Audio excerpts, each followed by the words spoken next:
मी news reporter तरुण गोरे.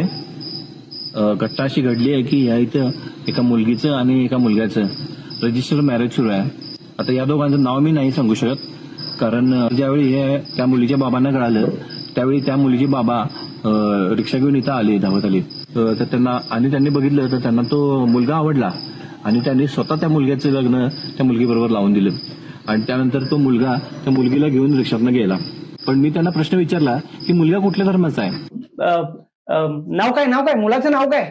मुलाचं नाव आहे समीर नाईक. समीर नाईक. हा आता कुठल्या दोन्ही धर्मात नाव आहे ती समीर नाईक, कसं ओळखायचं कसं? अहो हाच तर प्रॉब्लेम आहे. समीर नाईक हे नाव हिंदू मुस्लिम दोघांच्यात पण असते. हा प्रश्न विचारल्यावर मुलीच्या बाबांच्या छातीत दुखा लागलं. मी परिस्थिती सांभाळली आणि त्या मुलीच्या आईला आणि त्यांच्या मावशीला घेऊन आम्ही त्या मुलग्याचा रिक्षातनं पाठलाग केला. आणि तिथं गेल्यावर आम्हाला कळालं की काहीच प्रॉब्लेम नाही, दोघं एकाच धर्माचे आहेत. लग्न करणारे. हे सगळं जाऊ दे, मग बाहेरच्या बाहेर काय करायला तुम्ही? अहो त्या मुलीच्या वडिलांच्या छातीत जी कळ आली होती ना, त्यामुळे त्यांचा मृत्यू झाला.